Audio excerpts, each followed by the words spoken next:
It's time now for our financial focus with our money man, business and market analyst, and our Newsmax contributor, Seth Denson, and accounting professor at Montclair State University, Dan Geltrude. Good morning, gentlemen. Good morning, Allie. Good morning. All right, well, today's topic, we've been talking about it all morning. What is the business impact of Pfizer's vaccine having full vaccination by the FDA? Seth, I'll start with you. President Biden, he's urging businesses to mandate the vaccine now that it's fully FDA approved. So how do you think this is going to affect businesses across America?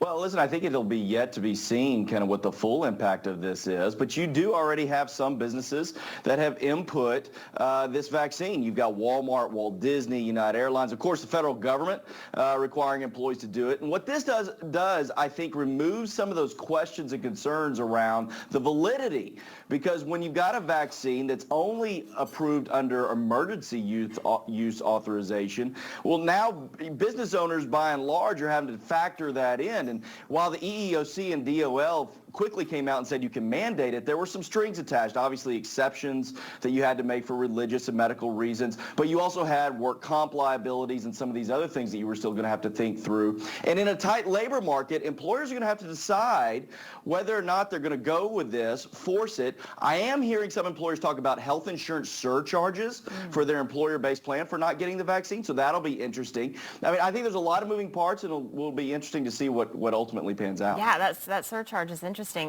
Dan, the Dow Jones hitting more than 215 points. The NASDAQ reached record highs. Are you confident that this will propel the economy to recover? And you think we're going to see people come back to the office? It was a very positive sign as far as how the stock market reacted to the Pfizer approval. However, we need to keep in mind that the economy and the stock market are not the same thing. The best thing for the economy, the best stimulus that we have is the vaccine. That is the path to full recovery. At the same time, the best thing the government can do is get out of the way.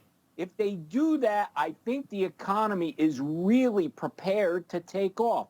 Now, as far as people going back to the office, I think we have permanently changed the way people are going to work. I don't believe that people are going to go back the way they did before related to full-time in the office. I believe that we are going to be in a hybrid situation where people are going to have a better work-life balance, and they're going to spend part of the time at home and part of the time in the office. Yeah, prior to COVID, a lot of people were trying to stay home and work from home, but their employees said, no, forget it, it's not going to work, and then they were forced to figure out how to make it work. Seth, economist Stephen Moore, he says there's going to be permanent implications of COVID-19, saying the whole office structure, it's going to be different. We saw Apple say they were not bringing back employees until January of 2022. As Dan just mentioned, pretty much the whole cycle has changed as far as having people in full time. But do you think now that the FDA has approved this vaccine, that may speed things up and more people will go to the office and companies will make those changes? I think in companies, I agree with Stephen Moore. I agree with what Dan just said. I think companies are going to have to look at the current climate, the current type labor market. Listen, I heard the business headline about Chick-fil-A. It's terrifying. I got to get my chicken sandwich, right? But no, this is the reality employers are having to face with this tight labor market, which is hard to think that we're still paying people to stay home and we have this tight labor market.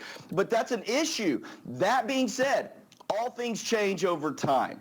And let's fast forward 18, 24 months. I agree with Dan, but I also have a challenge something I'm disagreeing a little bit in that I do think that the economy is rallied and ready, but inflation is still there, massive liquidity is still there, and I think the economy could have a downturn over the next 18 months if we're not careful. And as a result, that's going to change the labor market. Now employers can put their thumb right back on what they want. Okay, well, I like this because you always agree. Dan, what response?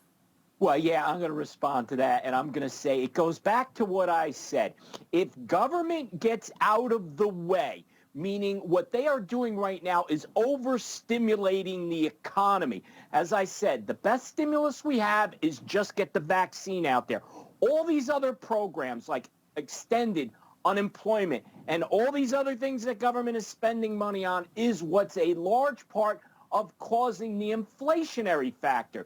If you take that away, I believe the economy will start to take off and inflation will be under control. But if government continues to intercede and not let the economy do what it does, which is the free market, we're going to have problems. All right. Well, we could talk about this for hours, but we're running out of time, and we'll have you back next week. Thank you so much, Seth Denson and Dan Geltrude. Always great to have you.